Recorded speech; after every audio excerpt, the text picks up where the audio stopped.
Assalamualaikum warahmatullahi wabarakatuh. Halo teman-teman, saya Maharani Putri, mahasiswa semester 4 Akademi Bahasa Asing Balikpapan. Pada video kali ini, saya mau memberikan salah satu contoh tindak pidana korupsi kecil yang sebenarnya sering terjadi dan dekat dengan kita, namun seringkali kita tidak menyadarinya. Apa itu? Sebelum saya memberitahu kalian lebih lanjut, saya mau menjelaskan dulu apa sih itu korupsi.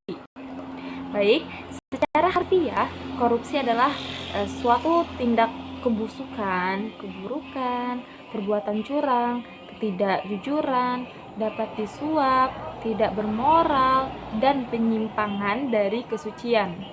Namun, untuk secara umum, pengertian dari korupsi adalah semua tindakan tidak jujur yang memanfaatkan jabatan atau kuasa untuk mendapatkan keuntungan bagi pribadi atau orang lain.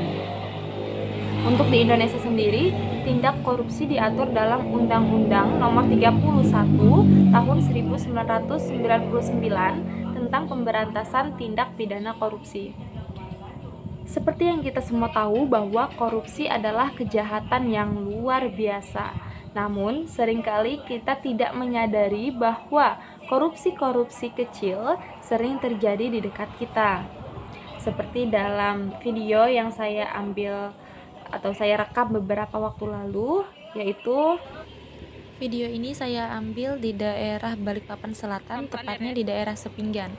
Dalam video ini memperlihatkan suatu tindak pidana korupsi dalam bentuk perbuatan curang di mana pengendara bermotor memarkirkan kendaraannya di daerah yang sudah jelas ada rambu dilarang stop dan dilarang parkir. Bisa teman-teman lihat di sepanjang jalan ini masih banyak kendaraan yang parkir sembarangan, oknum-oknum yang memarkirkan kendaraannya baik mobil maupun motor di jalanan yang ada rambu lalu lintas dilarang stop dan dilarang parkir. Apabila perbuatan curang demi keuntungan pribadi ini dibiarkan, maka akan dapat membahayakan orang lain karena berkurangnya space jalan akan membuat terganggunya fungsi jalan dan peluang kecelakaan akan semakin besar. Untuk itu, sudah sepatutnya bagi pelaku untuk mendapatkan hukumannya berdasarkan undang-undang yang berlaku, yaitu tertuang dalam UU Nomor 22 Tahun 2009 tentang Lalu Lintas dan Angkatan Jalan atau LLAJ pada pasal 287 ayat 1. Parkir sembarangan dapat dikenakan pasal 287 ayat 1. Melanggar rambu-rambu atau marka dipidana dengan pidana kurungan paling lama 2 bulan atau denda paling besar Rp500.000. Selain UU LLAJ, diatur juga oleh pasal 38 Peraturan Pemerintah Nomor 34 Tahun 2006 tentang Jalan PP Jalan yang berbunyi, setiap orang dilarang memanfaatkan ruang manfaat jalan sebagaimana dimaksud dalam pasal 34, pasal 35, pasal 36, dan pasal 37 yang mengakibatkan terganggunya fungsi jalan.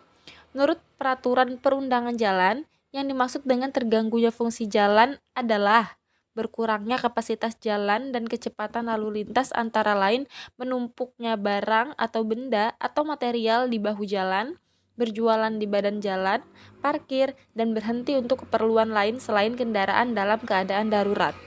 Iya teman-teman, pada kesimpulannya, kita sebagai orang yang hidup dalam bermasyarakat luas, terutama kita sebagai mahasiswa, harus memiliki kesadaran penuh untuk tidak melakukan hal-hal yang dapat merugikan diri kita sendiri terutama dan juga orang lain seperti halnya parkir liar ini.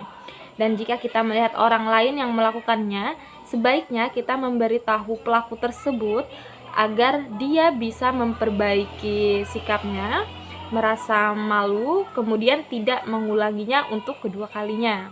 Dengan begitu, sama saja halnya seperti kita membantu untuk mengurangi tindak pidana korupsi lebih besar yang mungkin saja terjadi di kemudian hari jika kita tidak memberitahunya sekarang. Baik teman-teman, sekian penjelasan dari saya, semoga bermanfaat dan wassalamualaikum warahmatullahi wabarakatuh.